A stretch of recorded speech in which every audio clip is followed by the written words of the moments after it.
Hi, Peanut. I'm gonna need you to come with me right now.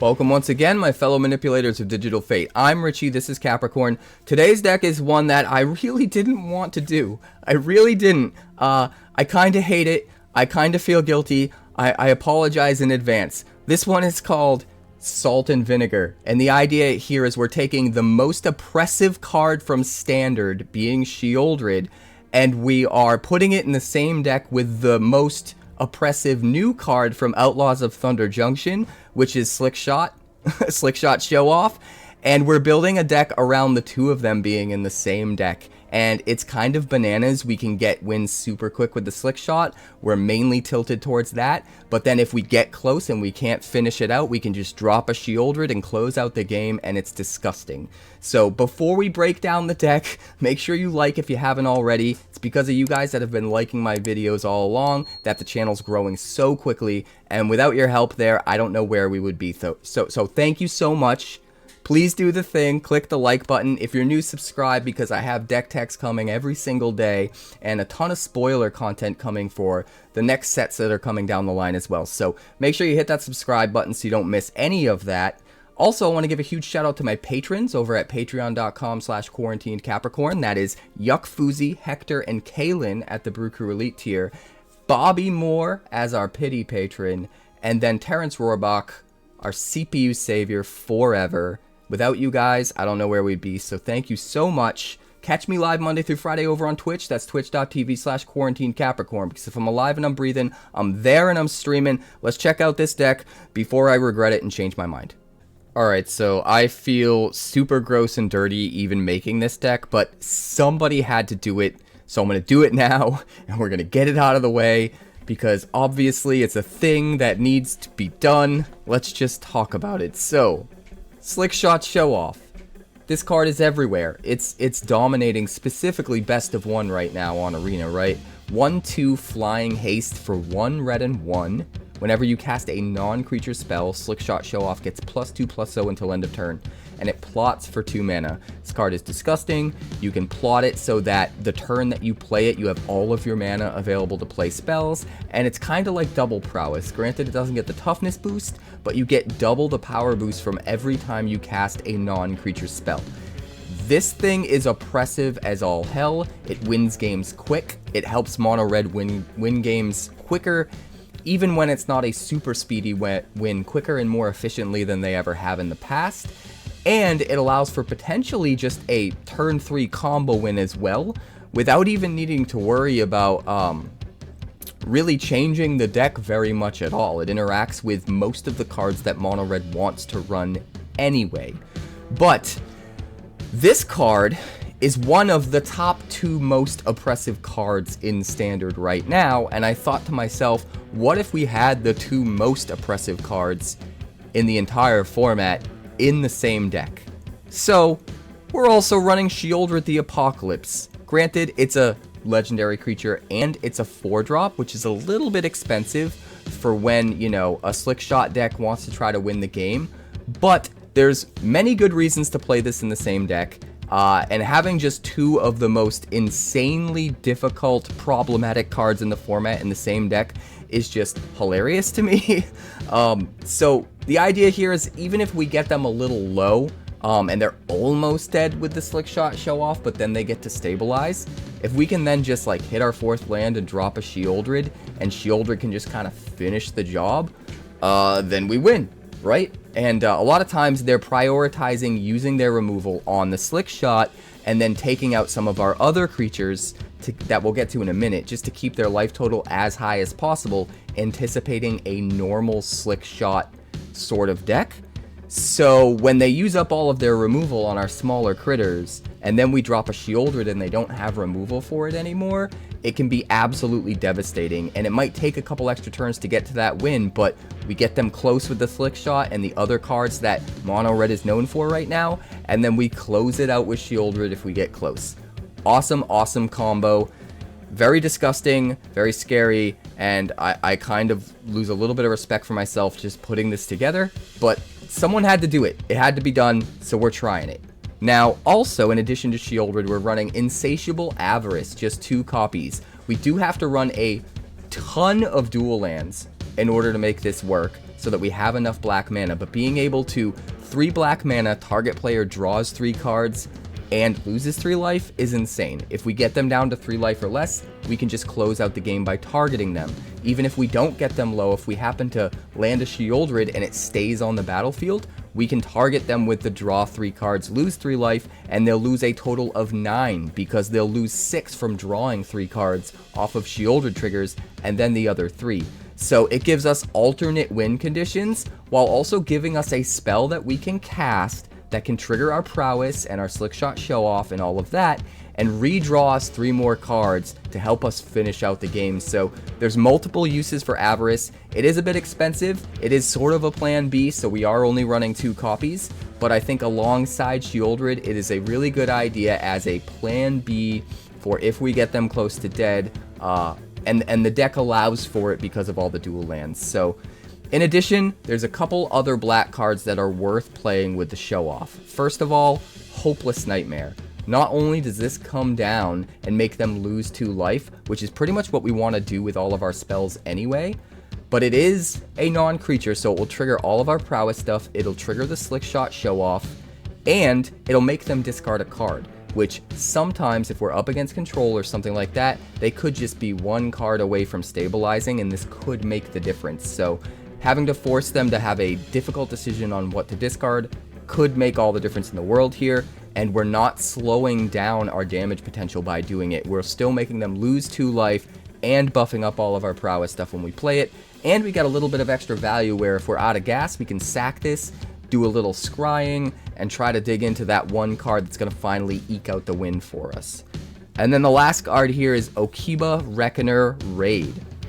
Again, this is a way of fitting a creature into the deck while still counting as a prowess trigger when we play it. So we play it as an enchantment. It's going to trigger the Show-Off or any of our other prowess stuff, and then also drain for 1. And on the next turn, it's going to drain for 1 again. And then on the next turn, it's going to become another creature. And sometimes, if we get them super low and we just need to close out the game, and we've run them out of removal, having that extra creature, especially with the Menace, can be super, super good and make all the difference in the world. It is a perfect complement to the normal assortment of Kumano faces Kakkazan, and we're running 4 of each, and I think it works perfectly here. So starting at the bottom of the curve, let's talk about all the red stuff. It's the normal stuff you'd expect to see in a Slickshot Show-Off deck. So we've got the 4 Kumano faces Kakkazan. It's good early because it gets you a counter on turn 2, deals a little bit of damage, gets to that creature fast, but it's also good late because it triggers all of our prowess stuff.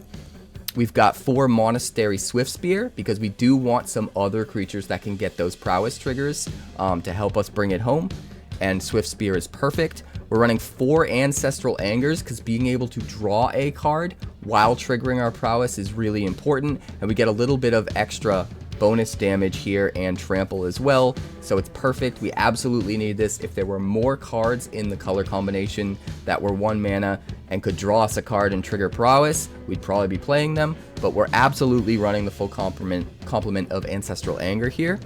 Also, for Monstrous Rage, you just have to do it, right? You just have to. It's the perfect card for prowess, so we're running all 4, and then Play with Fire, because not only is it a shock that can take out a blocker if we need to, but it can hit their head and let us scry 1, give us a little bit of extra value, help us find that next card we really need to finish the game. And then moving on into our 2-drop slots, we've got 4 Demonic Ruckus, which is a new card. It's not normally being played for 2. Every now and then we might play it for 2, but normally we're going to plot this for 1. That way we can get some prowess creatures out with haste, and then the same turn we cast the prowess creatures that have haste, we can cast the Demonic Ruckus, trigger all the prowess, and get the Ruckus on a creature, which is really, really effective. It's obviously most effective on the Slickshot Show-Off, but it's even effective on some of the other creatures. Heck, even the Menace and Trample that this grants can be good on the Sheoldred and can close out games under the right circumstances. So we're definitely running the full complement of 4 of these. +1/+1, Menace, Trample, And if they kill the thing that this is enchanting, we get to draw an extra card, gas up a little bit, hopefully find that last card we need to just finish out the game. And then we've got 2 Fugitive Codebreakers. Now, we could be running more of these, but I think 2 is the right number. I think 2 Codebreakers, 4 Swiftspears, 4 Show-Offs as our hasty prowess creatures is kind of the perfect number. And then we're complementing that, you know, with the 4 creatures we get from Kumano when it flips, the 4 from Okiba Reckoner Raid when it flips, and then the 2 late game Sheoldreds. And it seems perfect. We have as many creatures as possible while also doubling down on having as many spells as possible that can trigger the prowess. So I do think it's right at 2 here. And if we can happen to get this later in the game, we could always play it face down and get a little bit of extra value by flipping it up, you know, and getting to draw 3 cards. So there is that as well. And then the mana base is very particular. So 2 Thran Portals, because it can be either black or red depending on what we need. And it sort of acts as our 5th and 6th Rakdos pain land in a way. And we kind of need that just to make sure we have as many untapped land as possible. We don't ever want to miss a 1-drop on 1, 2-drop on 2. We want to avoid having lands come into play untapped, coming into play tapped. That's the most important thing. So 2 Thran Portal and 1 Mirrex, because we can afford to have just 1 land that for the rest of the game afterwards will make colorless. But it does help us fix on the turn that we play it. Sometimes it's important for Insatiable Avarice or maybe even Sheoldred.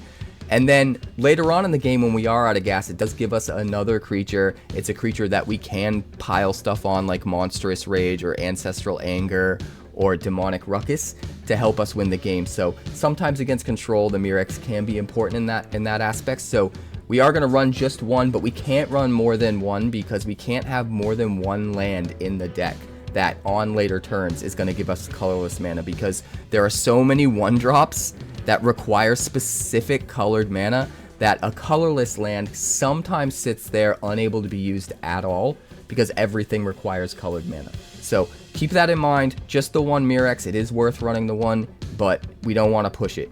And then we've just got 4 Sulfurous Springs, 4 Haunted Ridge, 4 Blackcleave Cliffs, because that's a way of getting black mana into the deck while increasing the chances that we have an untapped land every single turn of the game. And then we're going to run just 1 Soakins in because we're predominantly red and we can afford to do it.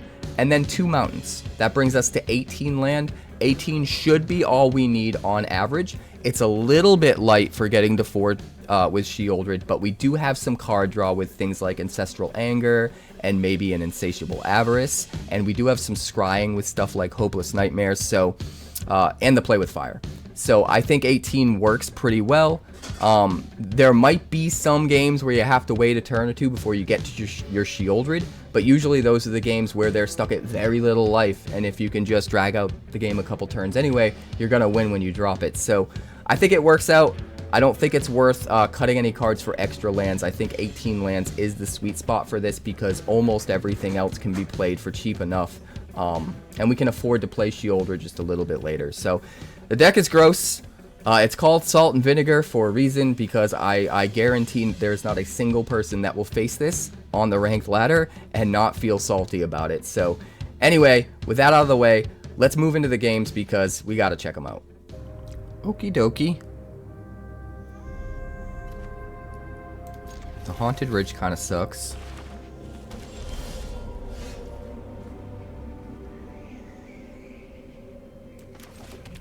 But I mean, it is what it is.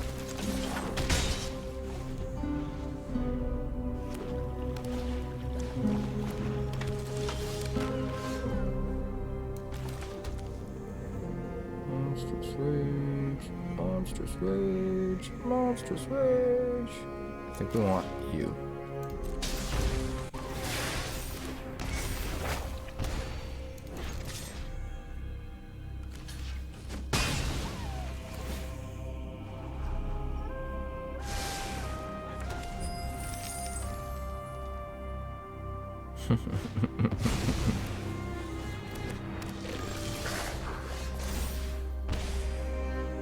Revaz of the Claw.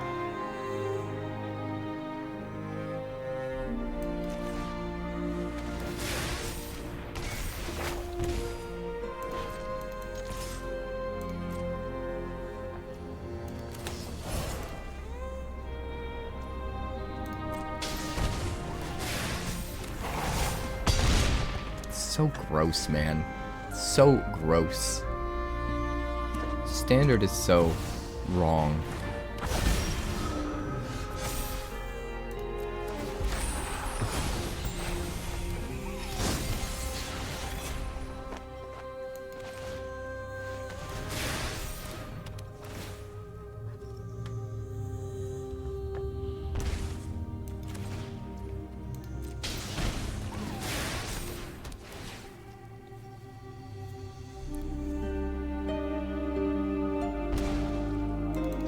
Swing. Swing, swing, swing.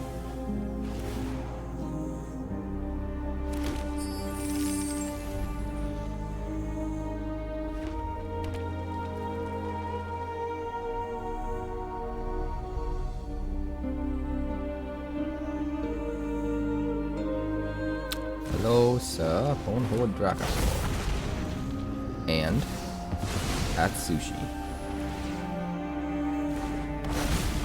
Looks about right. Let's see. Monstrous Rage. Everything can die. Problem is, Swiftspear gets up to 5 toughness. Right? And that's not enough. So one of them just gets eaten up by the Dracosaur. Right?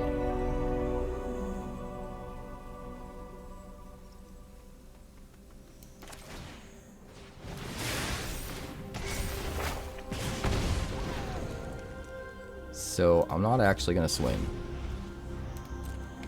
I think I wait until I have the three attackers here. I can give each of the road captains, I can get them up to 5 power.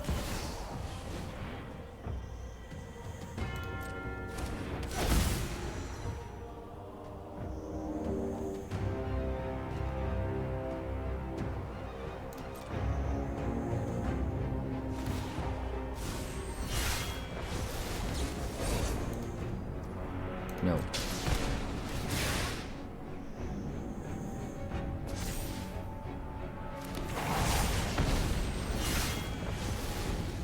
And then I can swing with Menace, right?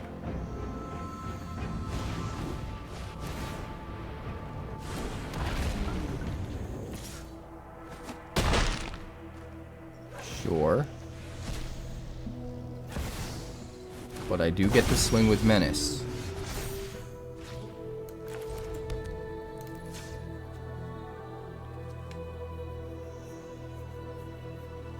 So you're telling me there's a chance. Even the dog's excited, man. Go ahead. Do what you gotta do.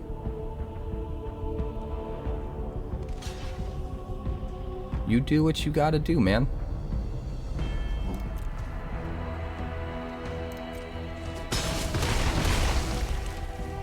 Insatiable Avarice. Targeting you. Draw some cards. I think you'll like them. I think you need them. There you go. And I kind of like that.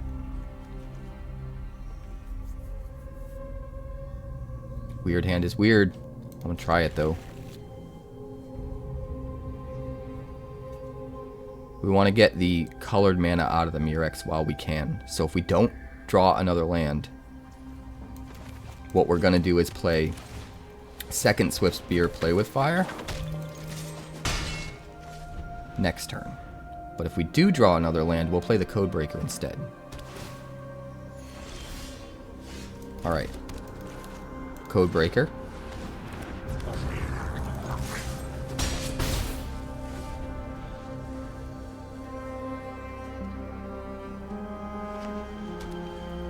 Yes, we took the most obnoxious cards in Standard and put them in the same deck. Slickshot and Sheoldred.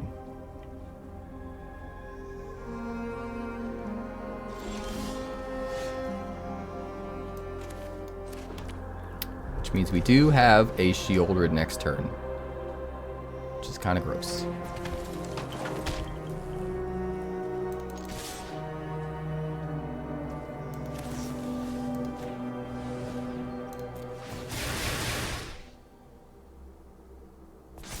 Alright, so that's 9. That'll put him at, what, 8?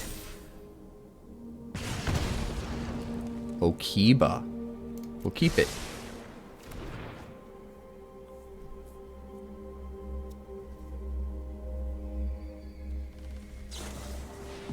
Spring-loaded saw blades. Sure. Still get you to 11. Then we play Sheoldred, and then we can follow it up with Okiba.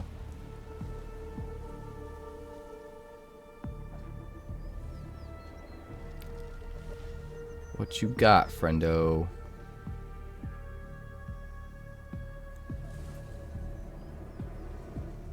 What you got, friendo? Circuit Mender.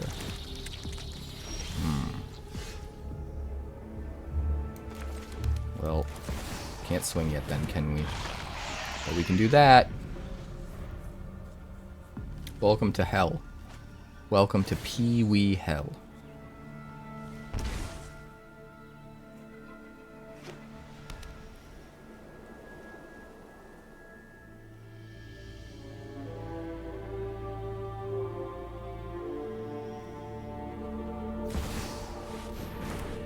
Urza Lord Protector. Fabrication Foundry.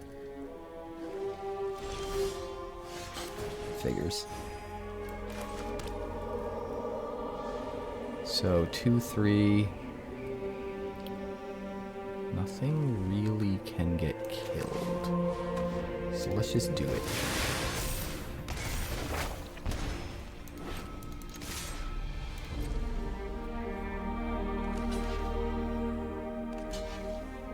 Sure.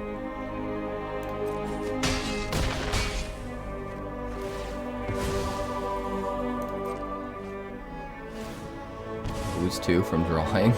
End a turn. Draw another card, lose another 2.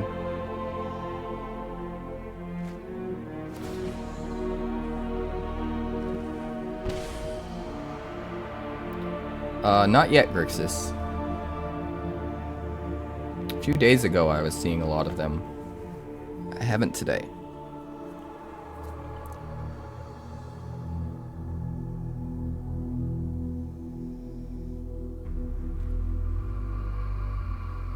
He has to kill the Sheoldred, right?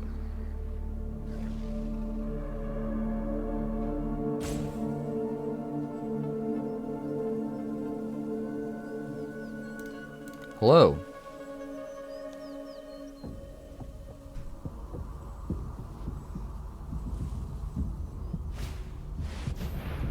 Plays the unstable glyph bridge.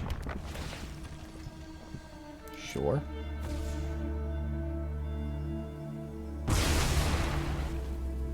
Still not great for you, honestly.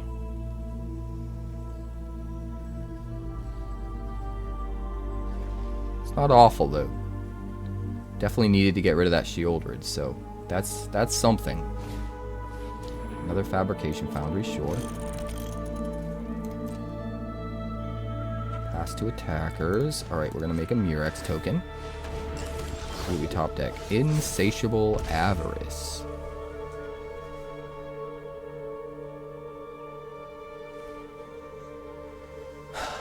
Well, I think we just do both modes, right? Since we have all the mana.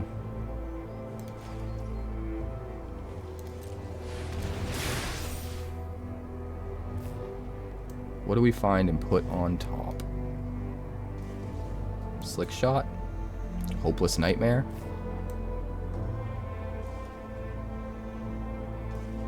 I mean, we probably don't even need Slickshot, right? I think we just go Hopeless Nightmare, honestly.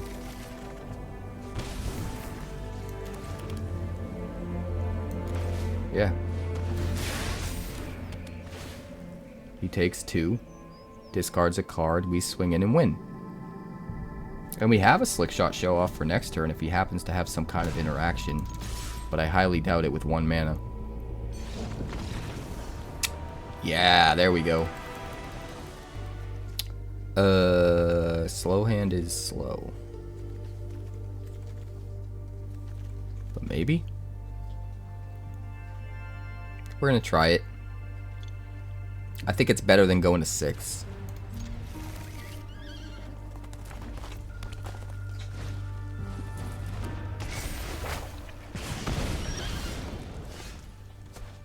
Well then. You don't say. We don't know for sure if we have a creature to play yet. So I think we actually start with the Reckoner Road here.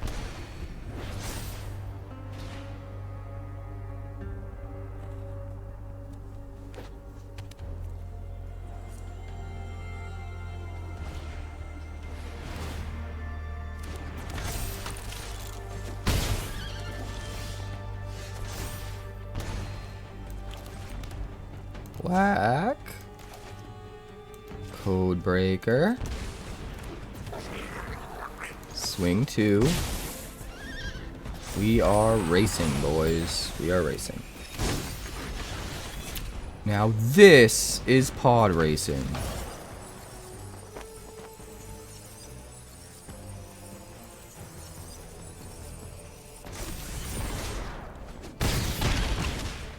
Down to 10. He's stuck on land, it looks like. Which is probably very good for us.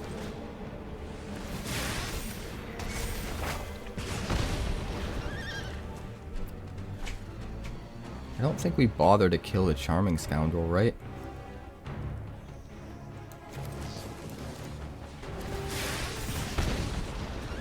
Demonic Ruckus. I think that's worth it.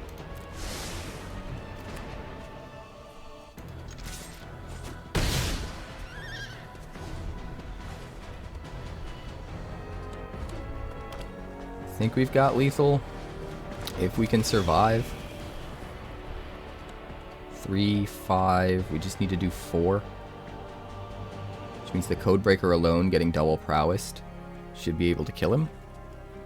So we can chump block with the Road Captain.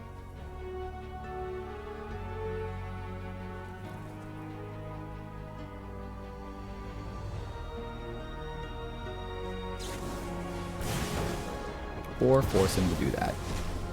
That puts us at 2. And then I believe we win. If I'm not mistaken.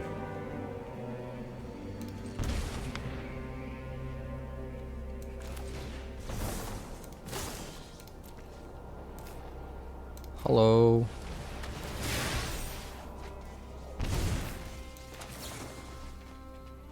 You know what? Let's swing first so that he doesn't scoop.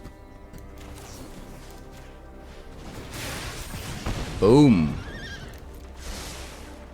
Take it, Mono Red. Take it. Take all of it. Alright, we'll keep this.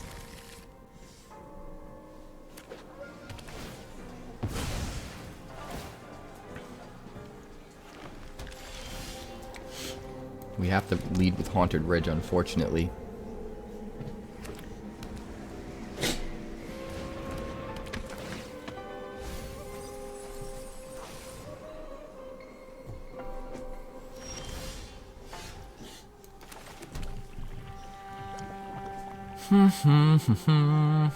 Simic, huh? I think we can just do this.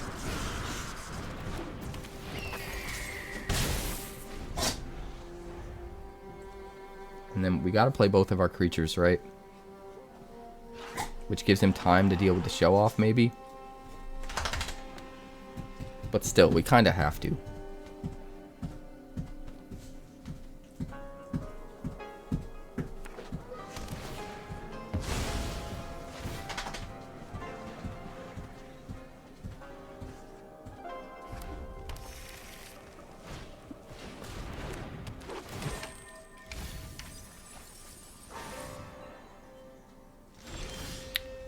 Aftermath Analyst. So playing our creatures out doesn't do a whole lot, does it? Let's do it like this.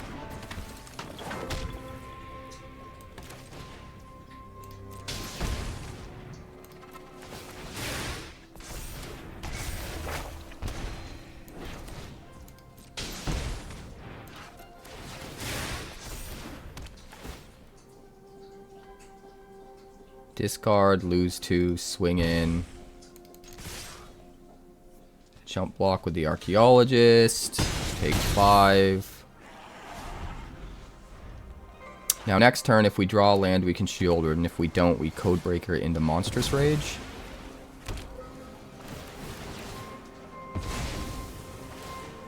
He does gain 4 life, which is pretty good.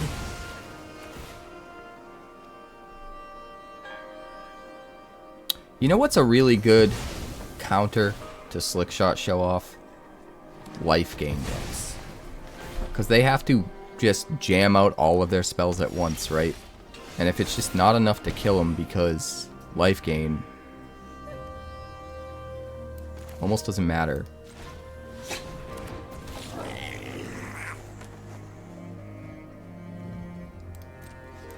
Do we play with fire in order to try to find our land for Sheoldred? I think maybe we do.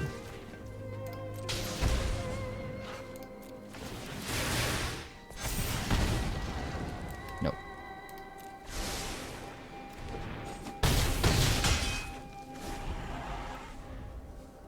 Hey, what's up, Striker?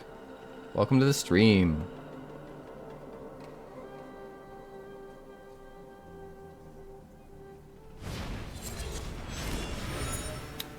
Okay. No land to play, though. Is he going to World-Souls Rage? I mean, we might have him even with the World-Souls Rage.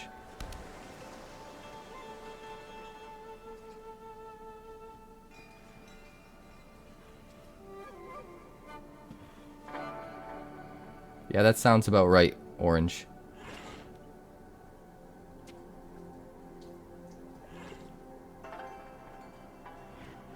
𝑇𝑒𝑒𝑟𝑟 Dragon.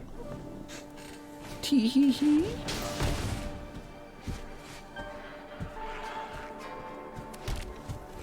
Can't believe he did it to me. Granted, he's going to gain a bunch more life from the lands coming back, but still. It's kind of surprising.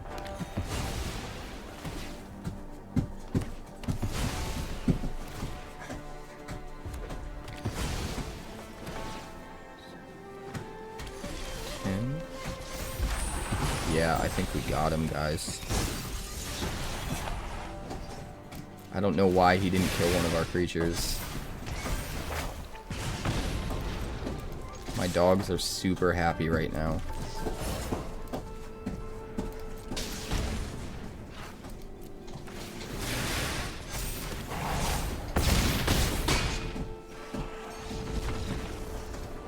That'll do it.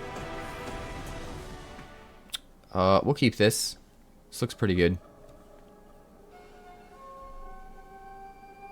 We'll just play out Slickshot on turn 2 after a turn 1 Kumano.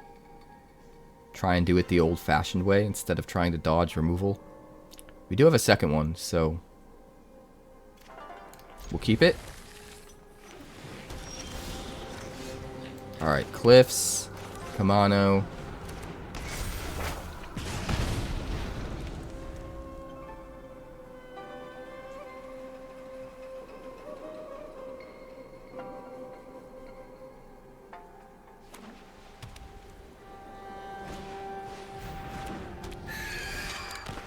Another Cliffs. We've gotten all 4 Cliffs as our first 4 lands.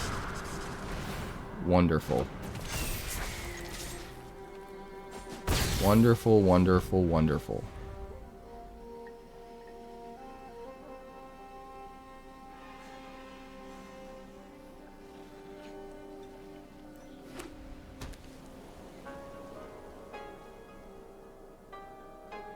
Hello. Codebreaker.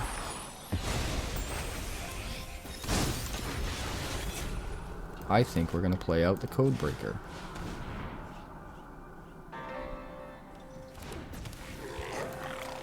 And then we're going to attack.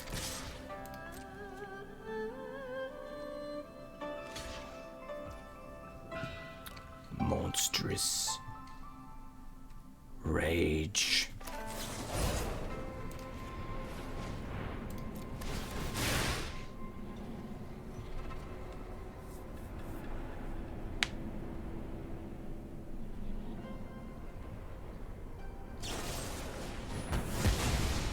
Boo.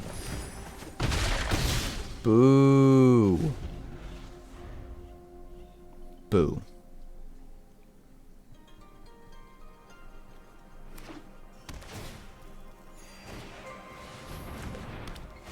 I can do 11 damage.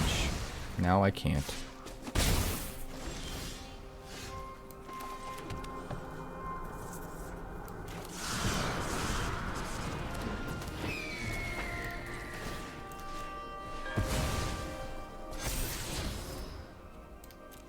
We will keep that. We will swing. Get you to 8. What you got? Do you have a sweeper? Simulacrum Synthesizer.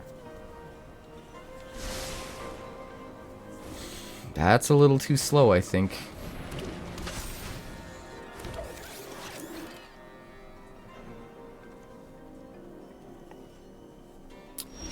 That's a little bit. 2, 3, 3, 4.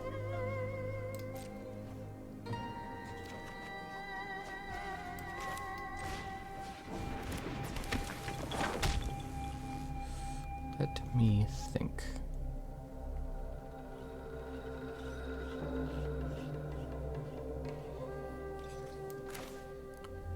If I buff you up, and then I play with fire you,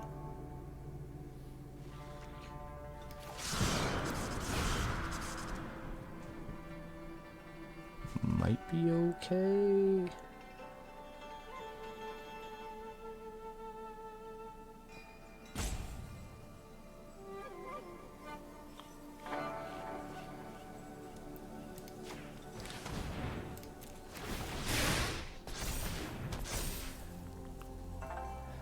Not quite enough, but it's close.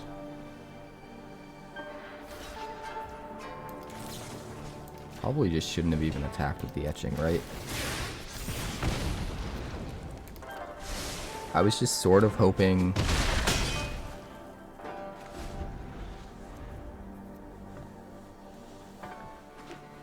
he would maybe let it through. But there was no chance of that happening, right?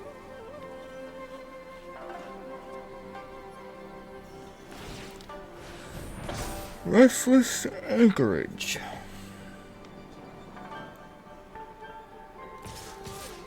Sure. We still got the braided net, so...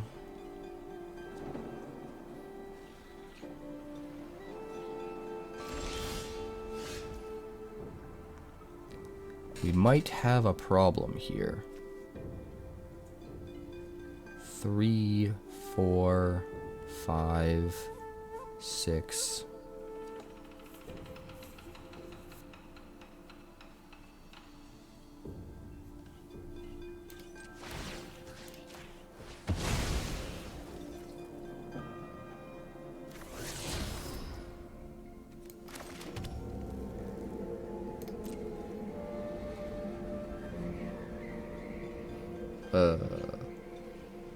You didn't use braided net?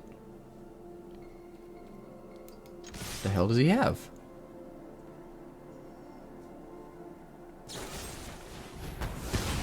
Oh, he has a get lost.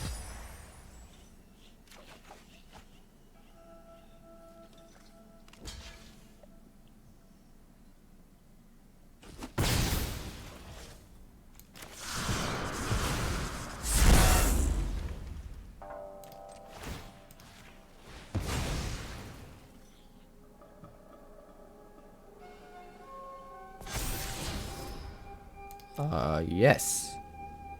We will keep that, thank you.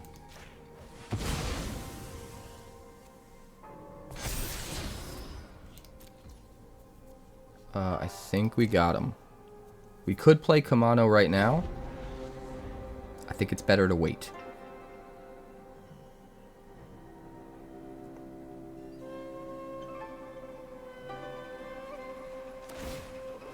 Heck yeah, Striker.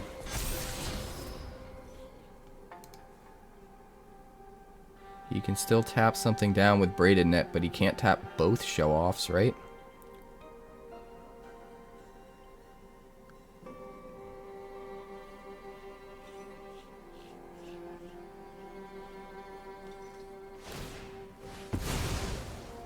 That's fine.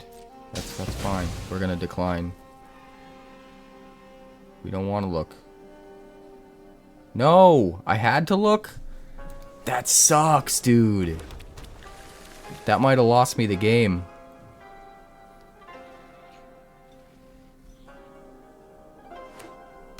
He was able to get rid of the thing I scried to the top. That's actually really smart.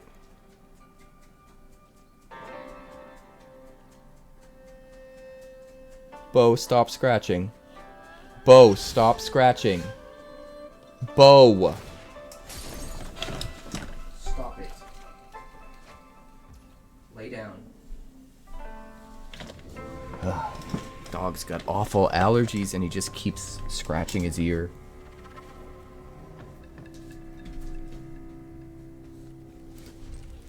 Can't do anything. I gotta wait out his Braided Net. What a good play, man. Super frustrating for me, but what a good play. That's not the smartest thing to do. Typically. You're probably going to get lucky and have it work out for you. I guess you do still have one use on the braided net, right?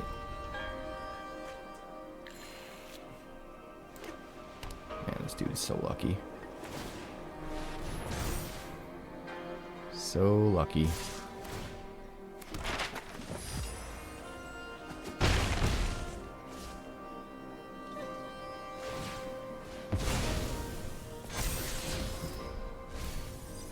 He's almost got me dead next turn. Dude, what in the actual... I'm getting really annoyed.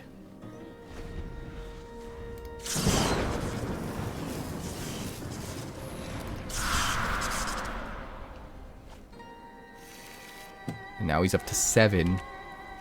Who would have thought clay-fired bricks would win him the game? Good God. Yeah, there's no way we can win. There's no way we can get through because of the braided net.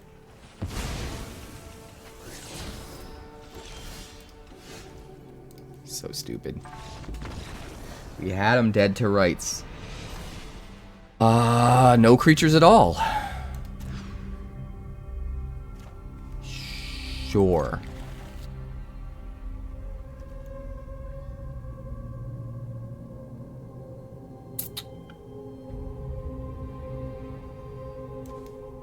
Guess we do you.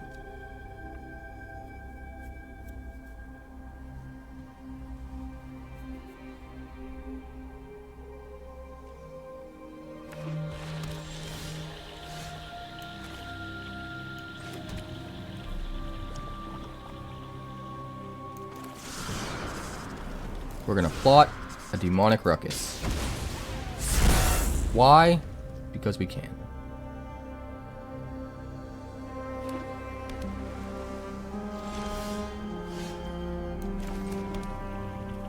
We could plot a Slickshot Show-Off.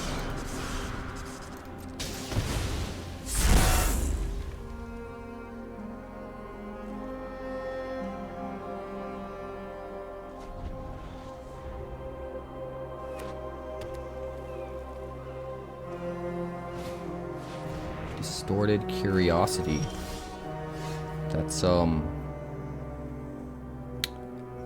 That's very ballsy of you.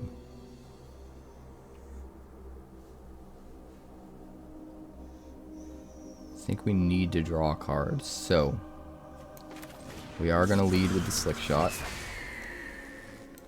We're going to play an Ancestral Anger on him. Hope we draw a land.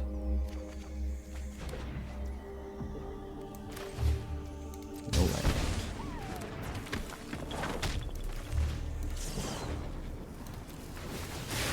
But we'll do some of that and swing for 9.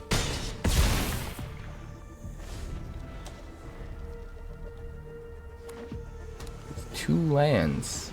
Imagine if we got to our 3rd land.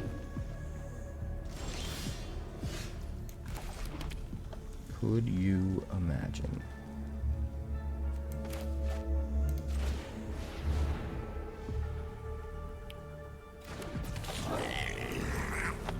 Let's swing. We're swinging. Look at all of that swinging.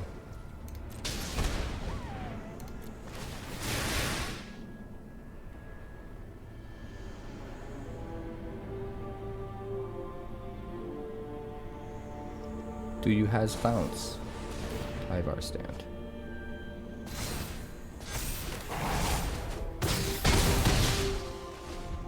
You go to 1, and we have 2 Kumano faces Kakkazan in hand. That sounds about right.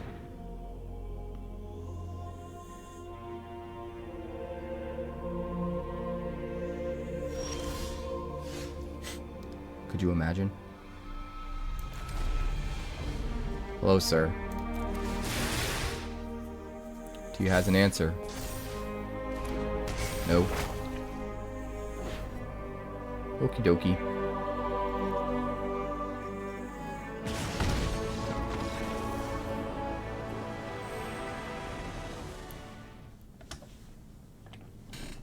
I guess we keep this.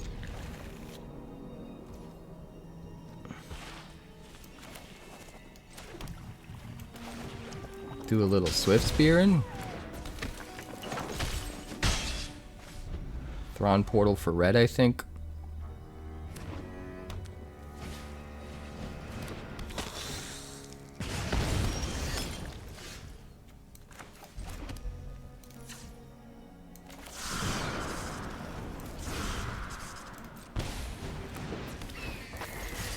Get in for some damage.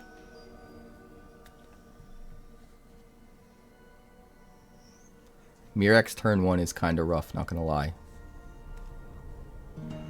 Puts a lot of pressure on turn 2 to deal with something like a Slickshot. So we can play the Swiftspear, 2 Hopeless Nightmares.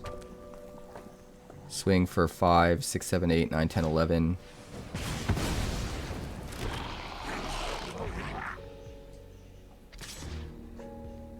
And burn for 4.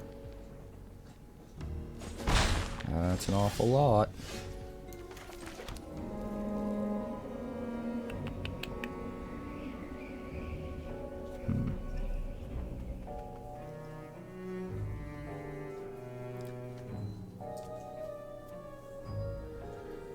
If we buff that up to a 3/4, the 1/1s can't touch it, right? So I think we just gotta do this. As painful as it might be. Discard a card.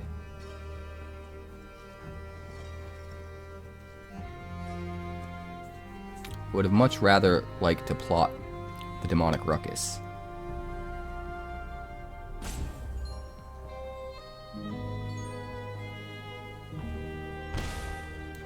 But I think this makes the most sense. Take another 2.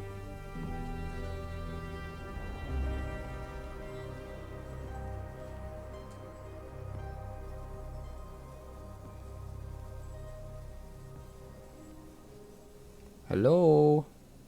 Hello, Zoe? Hello, Zoe? Swing for 11. Block some guys. Lose some guys. Thank you.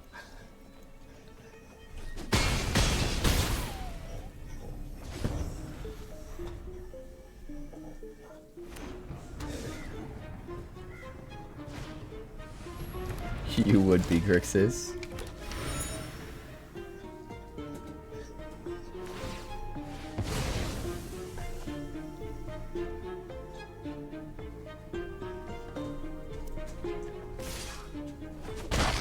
Why would he attack?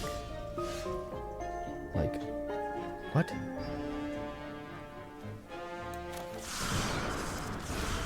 Oh, we're just gonna do this.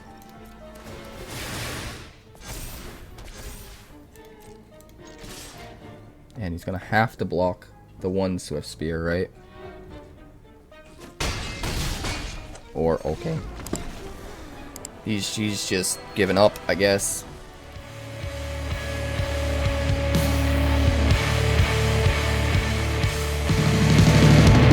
Thanks so much for checking out my channel. I'd like to give a huge shout out to all of my patrons over at Patreon. Without you guys, this channel would not be possible, so honestly, thank you from the bottom of my heart for all of your contributions. If you haven't yet, like and subscribe. The more likes we get and the quicker we get them, the bigger this channel will grow and the faster it will grow. I'd love nothing more than this channel to become something very special for you guys, but it's entirely up to you how fast that happens. Also, if you'd like more deck text, that's somewhere over there. And if you'd like to see what else the channel's been up to lately, that's somewhere up that way. Also, subscribe, circle below, do all the things.